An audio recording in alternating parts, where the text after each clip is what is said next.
NASA's Jet Propulsion Laboratory presents the Von Karman Lecture, a series of talks by scientists and engineers who are exploring our planet, our solar system, and all that lies beyond.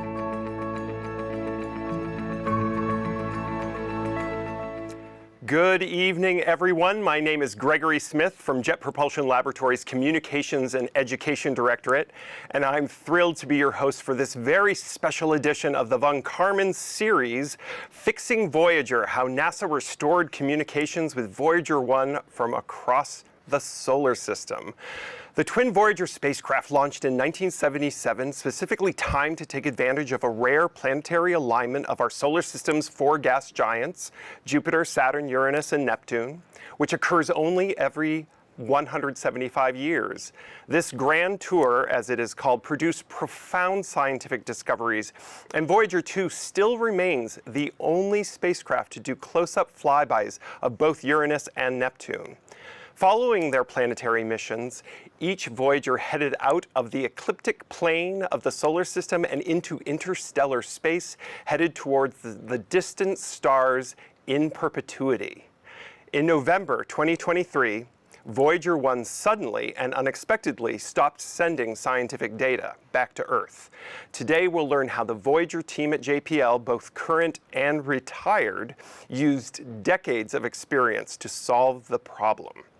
We'll also discover, as the only spacecraft to ever operate within interstellar space, the Voyager twins continue to provide new and valuable scientific data in their 47th year since launch.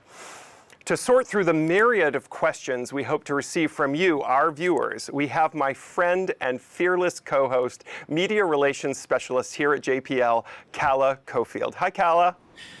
Hi, Greg, and hi, everyone. We are so excited to hear your questions about Voyager. Our social media team is working behind the scenes to pull the questions that you send us on LinkedIn, X, and YouTube. So if you're watching on one of those platforms, you should see a Q&A box. If you don't see it, try refreshing your browser. Throughout tonight's presentation, I will give your questions, some of your questions, to our two speakers. We won't have time to answer all of them, but we will answer as many as we can. We really want to hear from you because, again, this is your space program. Thanks so much, Calla. A quick note, Calla is in our Deep Space Network Mission Control Crow's Nest studio. So if you hear chatter behind her, that is just normal operations there as they communicate with our spacecraft in real time. We are honored to have two real JPL heavy hitters as speakers tonight. My first is Voyager Mission Manager Kareem Badruddin. Welcome, Kareem. Thanks, it's nice to be here. Next, we'll be chatting with Voyager project scientist Dr. Linda Spilker. Thanks for joining us, Linda. Greg, it's a pleasure to be here. We'll be back to chat with Linda later in the program. Kareem, let's begin with you. What was the first indication that something was amiss with Voyager 1? Well, let's have that first slide. And these are antennas at Madrid. We have antennas at 3 stations around the Earth that we use to communicate with any spacecraft out in space. These antennas all happen to be pointing at Voyager 1. On November 14th, 2023, we were expecting data from Voyager 1. And we weren't getting any data back. I mean, I guess the best way to explain it is it's like we went to the mailbox and got a letter, and it was addressed to Earth from Voyager 1. But when we opened the letter, we pulled out the piece of paper inside, and there was no writing on the piece of paper. And the problem was with one of the flight computers. If I could have the next slide. So this is an image of Voyager 1 sending a signal to Earth. And the problem with, as I said, was with one of the flight computers. If you look behind the antenna, there's a band where all of the flight computers are. So we knew that it was one of the computers there. There must have been incredible challenges in trying to deduce the problem. How do you start that process with a spacecraft that was, at the time, over 46 years old? Yeah, it's like our great-grandparents built this machine that worked well for decades, but they're gone, our grandparents. The machine's starting to have some trouble. So we go back, and there's plenty of good records. The problem is there's so many good records. It's like finding a needle in a haystack. There's handwritten notes in the margins of 47-year-old documents. Let me have that next slide. Things like this that were some of these handwritten, some of them typewritten. Just review so many documents to look at that the key is finding the right ones. We had one retiree who joined the team to help us, who worked on Voyager pre-launch. And we collected subject matter experts from around the lab, not people who were originally familiar with Voyager, but they were able to come up to speed and help us. Unbelievable task. Let's pause here and check in with Kala and see if we already have some viewer questions for Kareem about this amazing, amazing problem. We already have a lot of questions rolling in. I think this is a good one to sort of clarify the stakes. Abduli on Instagram asks, what would have happened if communications had not been restored? Well, we wouldn't collect any more science information. We wouldn't know any more about what the status of the spacecraft is. So, my analogy of writing letters, in the letters, the spacecraft tells us, how its day was and how cold it is and, how much power it has. And then, of course, all the instrument data, all the information, science information that it might return. We would get none of that. So we would have just continued to have gotten envelopes with blank pages in them. Well, thank goodness you fixed it. Thank you, Kala. We'll keep those questions coming, and we'll be answering many more of them later in the program. Kareem, let's get back to you. I know we are skimming past months and months of painstaking detective work, but what was ultimately the problem with Voyager 1? So it turned out it was the flight data subsystem, and let's take the next picture. And there it is. It's about the size of a legal pad. That's a photograph, obviously, of the flight data subsystem. And its job is to synchronize the instruments and the other computers on board the spacecraft. And it essentially writes the letters that get sent back to Earth. And of course, since there was no writing on our letter, we knew that this is where the problem was. And we tried, changing hardware where we could in the flight data subsystem, but those changes didn't help. And we tried different telemetry modes, which is like asking for different information in the letters. And we saw some evidence of a software problem. Next slide. There we go. And this is a graph of the different modes, and every 10 minutes there's a different mode, and you see how in one mode the graph suddenly changes. So we knew something was happening there, and this gave us a strong indication that the problem was in software. So we modified a minimum FDS program that we found in an old document to produce a memory readout. Which is basically everything that's in the computer's memory. And the key was eventually getting this memory readout.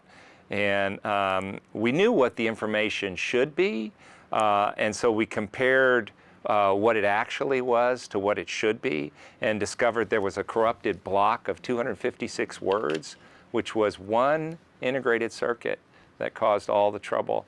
And in that integrated circuit were stored instructions that the computer needed to operate properly. Once the Voyager team figured out the problem was the flight data system, how does one go about fixing that issue from 15 billion miles away? It was a first-time event, even for us here at JPL. So most flight teams on flight projects here will test a software patch in their test bed or in a simulator. We didn't have either of those things. So we had to analyze the software patch by hand. And show me the next slide. So this is actual code. So the first number is the address. The second number is the instruction that we put at that address. And this isn't all of it, but this gives you an idea of what we did by hand. And all we could do is put multiple pairs of eyes on the result, and compare what we wanted to build to what we did build. And the really cool thing is that we implemented this software patch outside of the solar system.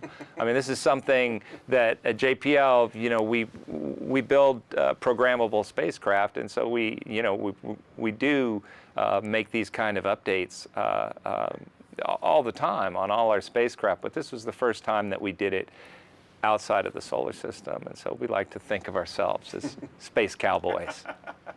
I'm not going to argue with it. It is an unbelievable story. Tell me about April 20th, 2024. That must have been a very satisfying day at the office. Absolutely. So that was the day that we uplinked this code and restored communication. So we're awaiting the results of that final fix. And the solution was going to be very observable. All of a sudden, we would open a letter from our spacecraft, and that blank letter would actually have words in it. So that's a very observable thing. So the next slide shows the reaction in the room when we got that letter and there were words on it. And the gentleman with his fists in the air is Dave Cummings. He's the one who actually wrote the code. Oh, so he must have been one of the happiest people. One of the happiest people. Most satisfied people in the room. Incredible. I love that photo. There's such palpable joy, and you see we've circled both of our speakers who were in that room on April 20th. Incredible. Let's go visit our friend Kala in the crow's nest over in the Deep Space Network to see what other questions you have for Kareem. So many great questions coming in.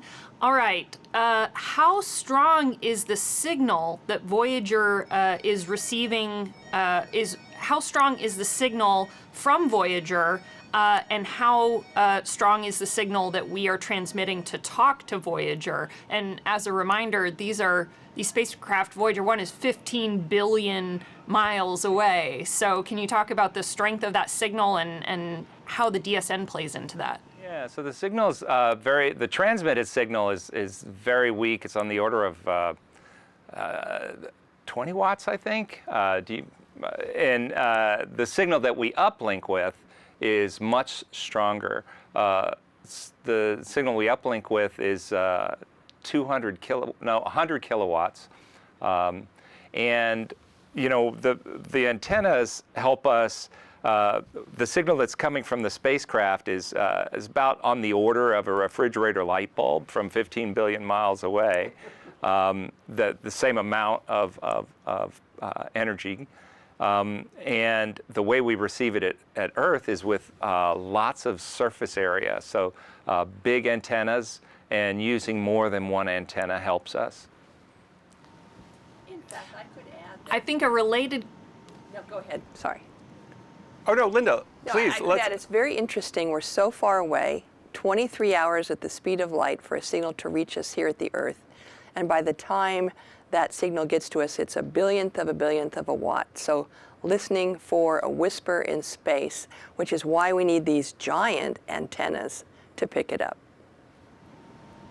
Well, so a related question, Sam Alexander on YouTube asks, as an amateur radio operator and amateur astronomer, is there any way for an amateur to receive the signals from Voyager 1 and 2? Again, it comes down to how big is your antenna. So if you build a big enough antenna, then absolutely, because those signals are coming in the general direction of Earth. And so, if you step outside and you're actually bathed in Voyager's signal, bathed is kind of a strong word. it's touching you. So it's touching everything in its view. Wow, we're all touched by Voyager. There you go. Maurice Walker on YouTube asks, why was the memory corrupted? Do we know? Was it a hardware failure? Yes, it was a hardware failure. And,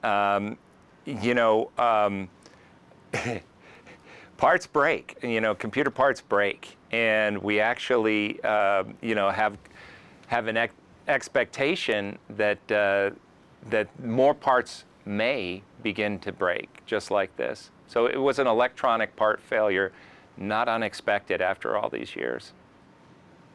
Now, let's leave the Q&A for now, and we'll come back with thank you to both of you for those amazing questions, and keep those terrific questions coming. We'll bring Kareem back near the end of our talk to answer some more. So keep them coming.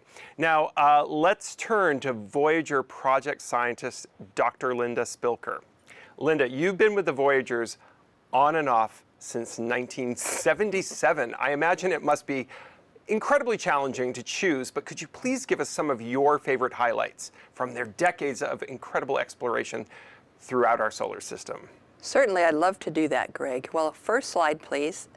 The Voyager 47-year mission can be divided up into two phases. The first phase is a 12-year planetary phase, and the last 35 years have been exploring the heliosphere and on out into interstellar space.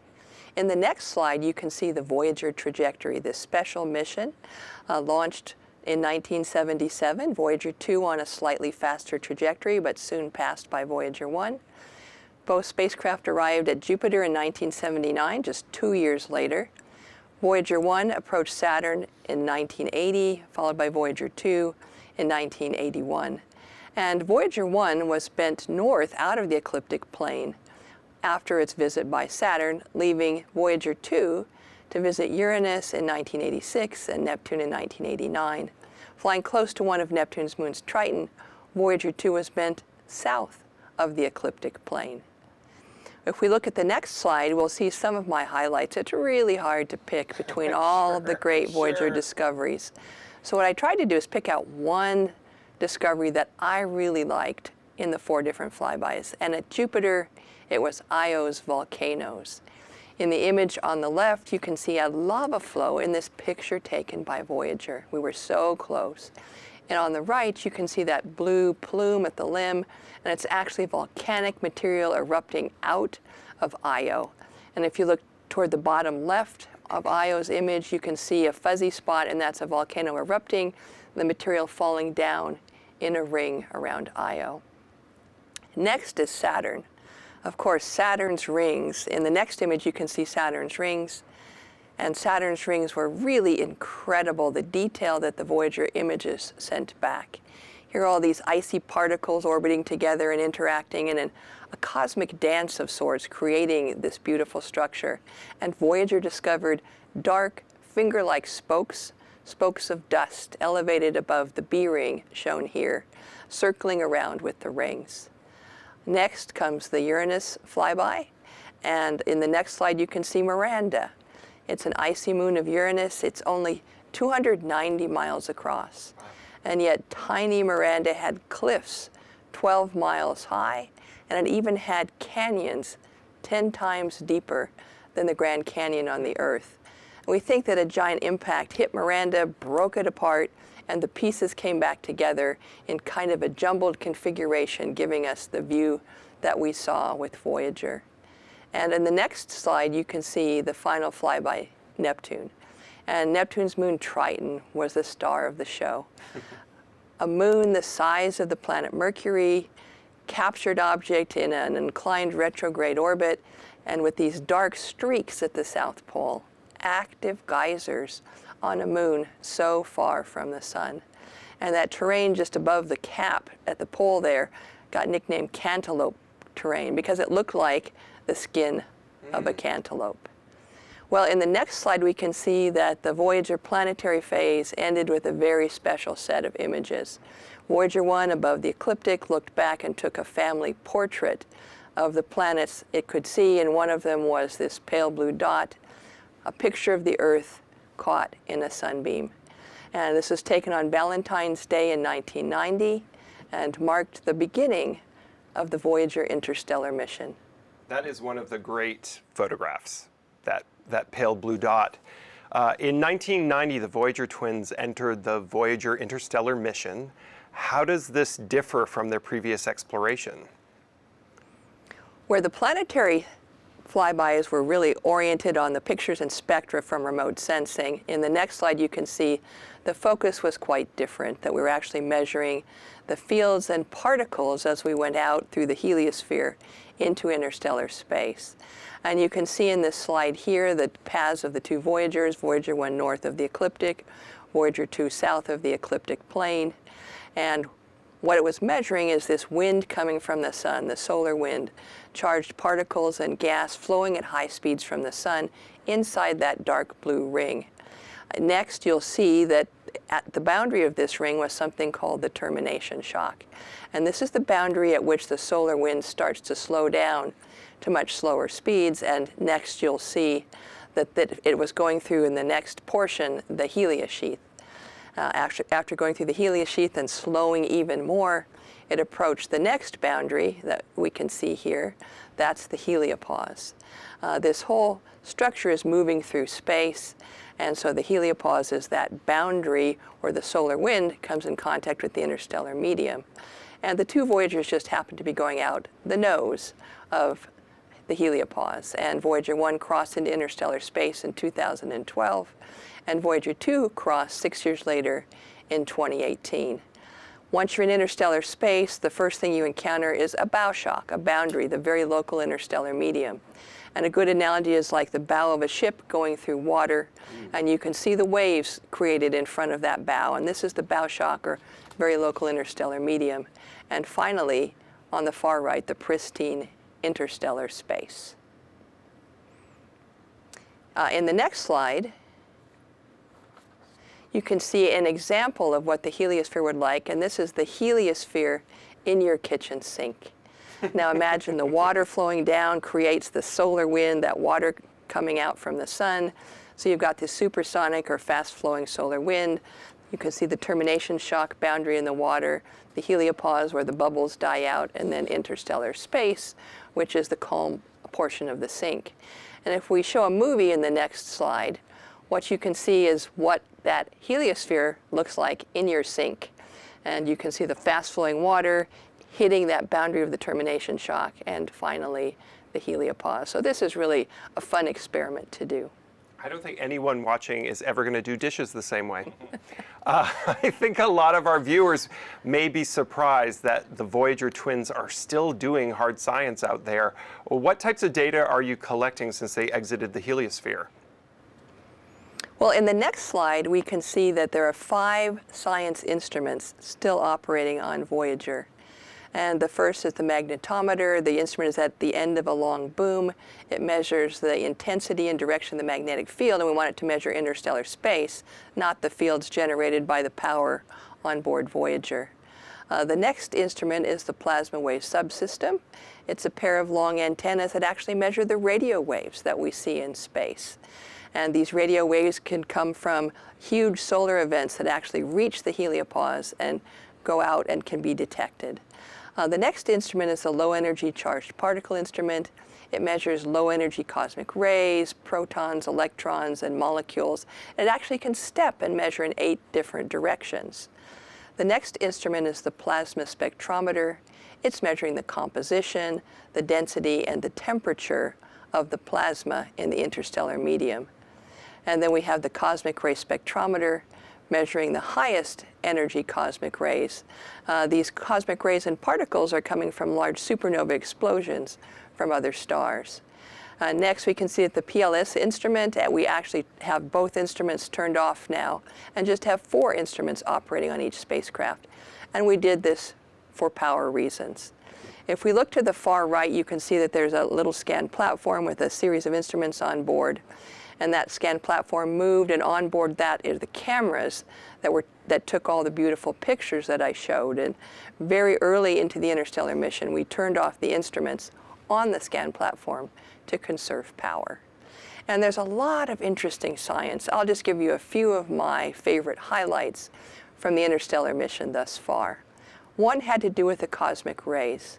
After we crossed the heliopause, the cosmic ray instrument saw a huge jump in the abundance of cosmic rays. In fact, we found that our heliopause is shielding us from 75 to 80% of this high-energy cosmic radiation. Wow. And perhaps that was very helpful when you wanted to go ahead and start to form a life here on Earth. A puzzle to this day from Voyager has to do with the magnetic field direction in interstellar space. We thought that once we crossed that heliopause boundary, we'd rotate from the solar direction into the interstellar direction. And that hasn't happened yet. We keep watching and wondering, do we need to get even further into interstellar space? And why didn't the field direction change? And finally, a puzzle that's coming from Voyager just today. In 2020, we saw a large jump on Voyager 1 in the plasma and magnetic field intensity. And often these jumps happen, but then they slowly, over a period of months, go back to a normal baseline value. But in this case, the jump has persisted for almost 5 years. And so we're continuing to watch with Voyager to see just what might happen. And is this an event coming from the sun, or maybe something coming instead from interstellar space? And in the next slide, you can see another kind of artistic view of what the heliosphere might look like. And you can think of them as bubbles in interstellar space. And the biggest bubble with the 4 planets Voyager visited is on the left, and of course Voyager is much further away from the bubble now.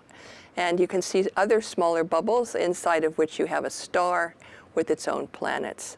And so these heliospheres or astrospheres actually form around other stars protecting those systems.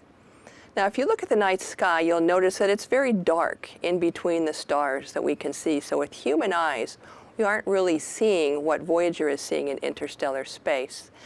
Voyager is sailing the seas of space, and if you could see with Voyager's interstellar eyes, what you would see is the currents of the magnetic field flowing through space. You would see these shocks, these waves coming from the sun and perhaps elsewhere in the midst of interstellar space. And then the particles themselves, the cosmic rays, the electrons, protons, and all of this material, much of it coming from supernova explosions, just filling up the volume of interstellar space. So with Voyager's interstellar eyes, interstellar space is very interesting.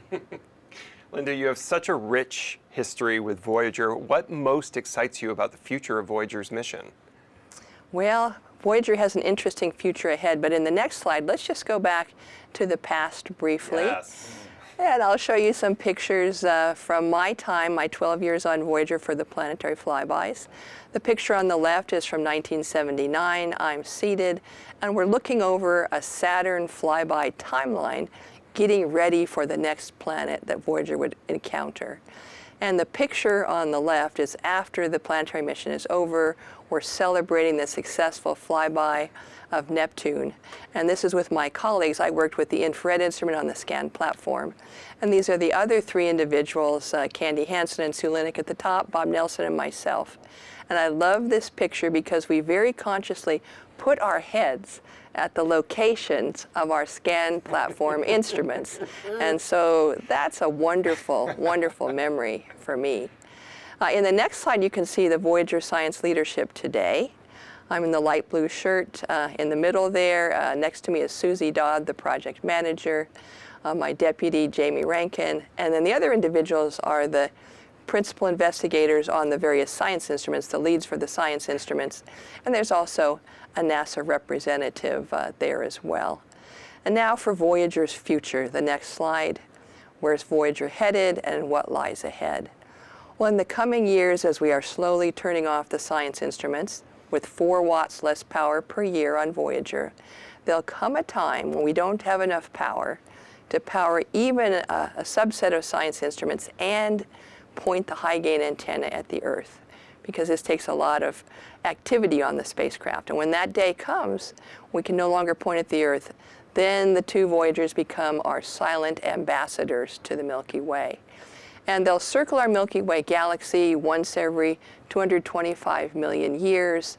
And also on board each Voyager is a golden record. On that record are the sights and sounds of the Earth. And if you look at the cover, there's a circle with a stylus on it. And that shows whoever finds the record, okay, you take the stylus, which is underneath the cover of the record, place it at the edge of the record, and if you play the record, that will then give you the pictures and the sounds. And we even have encoded on it the speed at which to play the record so that the sounds will sound the way that we hear them here on the Earth. Now, the records are made of gold because gold is so durable. We think the cover might last 1 billion years. Maybe the record underneath the cover will last about 2 billion years. And that's a long time, but 40,000 years from now, each Voyager will come close to another star. And if there's an alien race there, perhaps they'll find the golden record and get to see a little bit of what life was like on the Earth. And so the 2 Voyager spacecraft are clearly flying where no spacecraft have flown before. But stay tuned, because who knows what else Voyager might find as it continues its journey of discovery. Thank you. I love that. Stay tuned. Let us, Calla, you must have dozens and dozens of questions to choose from. Let's see what viewers want to know from Dr. Linda Spilker. We're getting a lot of questions on all 3 platforms. Thank you everyone so much for sending them. I'll start with one from the #slinging slasher on YouTube. This is a common question we get on Voyager these days. Linda, any chance of more photos? Well, Calla, unfortunately, we had to turn the cameras off all the way back in 1990 after it took that family portrait for Voyager 1. And so, no, we don't have the power to turn the cameras back on. And there's really, the stars are really pretty tiny, so we don't have any good targets left. But unfortunately, no. The cameras are off for the long term. Thank you. Aptem on YouTube asks, and this user clearly knows a little bit about what they're talking about. They asked if you could clarify, so the Voyagers are in interstellar space, but they're not actually out of the solar system because they haven't exited the Oort cloud, and that's of course the sphere of cold objects where comets come from. So can you clarify how both of those things are true? That's a great question, Calla. Voyager is outside the region controlled by the sun, where the solar wind is balanced by the interstellar medium. But it's not gravitationally outside the region bound by the sun. And the gravitationally bound region is actually about halfway between 2 stars, depending on their masses. So out in that region, still controlled by the Earth's or by the sun's gravitational field, are the objects in the Oort cloud, and we've discovered several of them. In fact, we think perhaps Triton is a captured object either from the Kuiper Belt or maybe even the Oort cloud.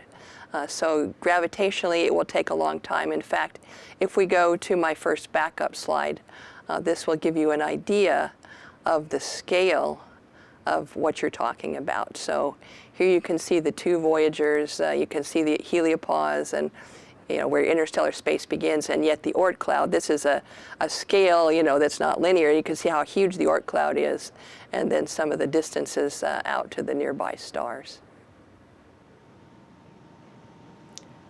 Thank you, Linda.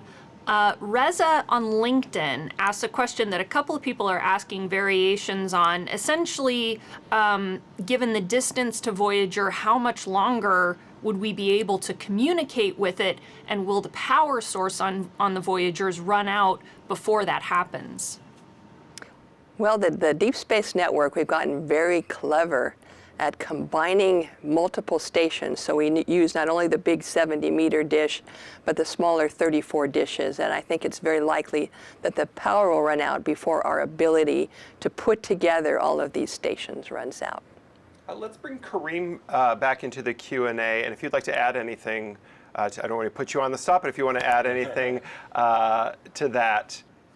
Yeah, that's Linda has it just right, and I will add that it depends on data rate. So at the lower the data rate, the further we can be with the same antenna surface area on the ground. there's certain types of data that we will lose the ability to send soon because of the speed that we need. Yeah, let me add just one more thing. We have our own deep space network, but there are other antennas that are out there that we could possibly use. And in fact, Voyager did indeed use stations outside the deep space network for the Neptune flyby. So if we really continue the mission, say, into the 2030s or something, it might be possible to sort of borrow some time and put those together with the stations we have at the deep space network. Well, we have a lot more questions about this software fix and how the team did it. Mary B. on YouTube asks, is there a specific programming language used to program Voyager, and is it hard to find people who know that language? Well, the really interesting thing is there's no computer on Earth that uses this language, because the language, there's 3 different computers on the Voyager spacecraft, and the flight data subsystem is one of them. They each have their own custom-built hardware and their own custom design language. And so that was one of the great challenges in correcting this code, is writing code for a computer that just simply doesn't exist on the Earth anymore. We have built a simulator so that if we have to do this again, we've incorporated everything we knew. So now we actually have a simulation of this computer, but. Yeah, that's so no, there isn't another computer like it on Earth. That's a big challenge. So how do you get programmers who know how to program it? So it's the code is written in what's called assembly language, and assembly language is something that computer scientists still study. I think most folks who study computer science will spend time in higher level languages, but especially electrical engineers will be interested in the machine level, and that's where we live. And so talking about subject matter experts around the lab, and I mentioned Dave Cummings earlier, these are folks who know how to use assembly language, and given the instruction set, which was one of those things we had to dig out of old documents, it's kind of straightforward. It's like having a translation guide when you're trying to speak another language. Interesting. Another question related to the failure. We mentioned earlier that it was a hardware failure, but Muni200 on YouTube asks, do we know what caused that hardware failure? Could it have been interstellar radiation? Yeah, that's a great question.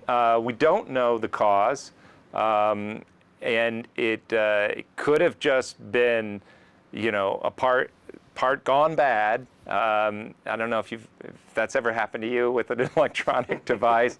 Has happened to me. But yeah, I think it's quite likely that it was, some sort of cosmic radiation. But we just don't know. We just don't know. Wonderful. Okay, I think both of you can field this one. Corey Swan on YouTube asks, has anyone ever calculated the quantity of coffee consumed by the Voyager team from late nights and bleary-eyed mornings of problem solving? It'd probably keep Starbucks in business for quite some time to calculate how much coffee. That's a great question. Yeah. We could have to make up numbers for that. Also, I imagine the lost number of hours of sleep over issues over 47 years must be incredible, I imagine. The dedication of these teams. Yeah, one thing I would add that's interesting is during the planetary flybys, I'm not sure why this is, but it always seems like some of the most exciting events come down late at night. For instance, I remember watching the Triton pictures come back line by line, and by Neptune the data rate was pretty low. and just, keeping my eyes open, waiting to see what the whole picture would look like in the middle of the night. So yeah, there's some lost sleep. People would bring their sleeping bags into their offices, or drive their campers in so they wouldn't miss a single picture coming back from Voyager. Wonderful. Laguna Electric on X asks, what's the protocol of communication between Voyager 1 and JPL? I think they're just asking maybe for a little more about how we communicate with the spacecraft. Yeah, I use the analogy of writing a letter. It's quite a bit more complicated. I will say that every spacecraft out there is using radio signals to talk to Earth, and so at Earth we have to be able to differentiate which spacecraft is sending us a signal.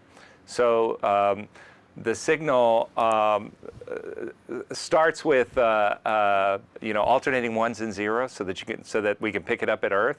And then in the very beginning, there's things called frame headers, which describe which tell which spacecraft is sending the information. And then there's all kinds of ways that the data is organized, and this is why Voyager has a flight data subsystem. This is why spacecraft have a data handling computer, is to build the telemetry, to build the information into a form that can be understood at Earth. And by the same token, the signals we send to the spacecraft are earmarked with headers that tell the spacecraft, they give the spacecraft identity at the front, sort of like an address, right? It's so that the spacecraft, if he receives a signal, he can check whether this is actually for me or not, and won't try to respond to signals that weren't meant for it. We have so many good questions to choose from. I am having trouble deciding which one, but we have a couple of questions coming in. One from Reza on LinkedIn and one from Franza on LinkedIn. Basically, if you had access, if you could redesign the Voyagers today with newer technology, maybe even with AI technology, what would you want to put on the Voyagers, or how could newer technologies have helped it on its journey? You want to start, Linda, or shall?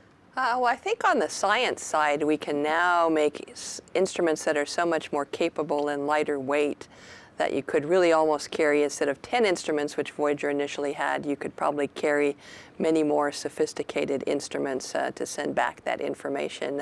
One thing you could upgrade from Voyager is Voyager has a digital tape recorder, and certainly going to some kind of solid state recorder you could store a lot more information, and that would be probably a lot more reliable as well. And probably the computers would look quite different, and the memory would be much larger. Could hold a lot more pictures, data to use to send back to the Earth. And the thing I'll add is I've read about processors now that can function at lower power levels. And Voyager, that's one of our biggest problems, is running out of power. So if our computers could operate at lower power levels, that could buy us a lot more time. And so that'd be a big change that I'd love to see, is having adjustments that we could make, dial down the power, and whatever trade that might result in. I'd love to make it. Yeah, to follow up on what Kareem is saying, we're looking at a possible mission for the future, some kind of an interstellar probe that might go, maybe 500 AU, much further than Voyager. And so we need to find ways to have it easily last 50 or even 50 years or even longer. And so looking at clever technologies and ways that could keep a spacecraft running for that long is really a good idea. And one more thing is helping the teams on the ground to maintain their understanding. So like one of our big challenges in solving this problem was we had to relearn things that the designers, knew like the back of their hand, but that information had been lost because decades had gone by with no need for it.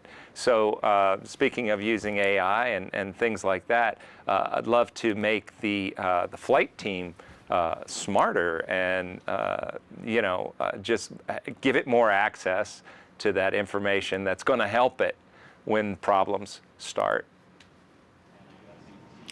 Thank you so much again to everyone for all of these questions. We have so many good ones rolling in, but I want to ask just a great simple one from Matt Pike on YouTube. Linda and Kareem, what was your favorite moment from your years working on the Voyager mission?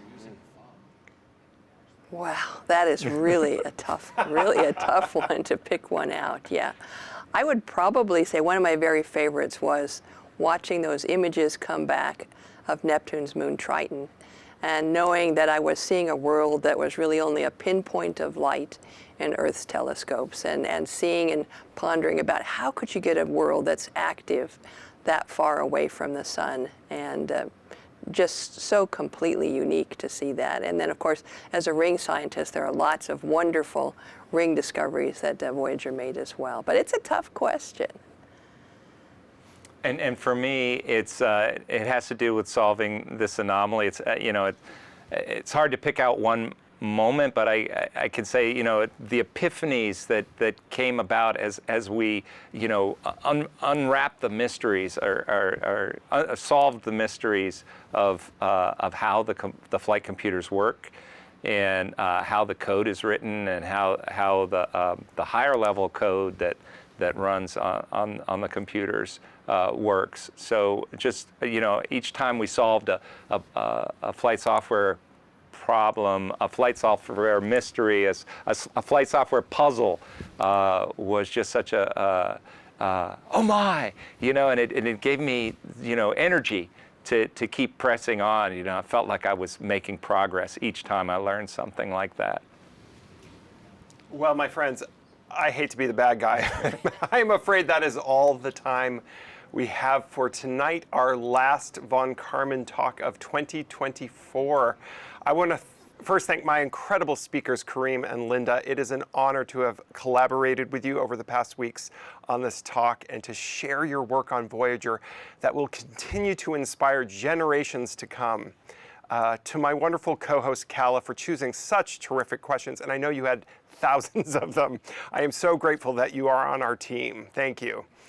And as this is the last talk of the year, I wanted to take a moment to thank all of the folks behind the scenes that make this event happen each month. To all of our show co-hosts and media folks this past year, to Nikki, Mark, Curtis, Joey, Kim, Bobby, Kim L, and Brian, my colleagues in the Public Services Office here at JPL, to Christopher, Colin, Corey, Bill, Jess, Robert, Justin, Jackie, Jennifer, and everyone from our video production lab for making all of this happen. To Emily, Gabby, Grace, Bill, and the entire social media team for juggling our online presence behind the scenes. And finally, a special thanks to all of you, our viewers, for being passionate about NASA JPL's work and for tuning in tonight. It is an honor to help share what we do here at JPL with you, and we are so grateful for your continued support of the Von Karman series. You'll notice our social media team placed a brief survey link in the chat, and we would be most grateful to hear your feedback via that survey. We look forward to sharing more of the astounding work we do here at NASA JPL next year. Be sure to follow us on YouTube on the NASA JPL channel for more events, and please stay tuned. Until then, remember, this is your space program. Be involved, stay curious, and hooray for science. Oh, and go Voyager. Good night, everyone.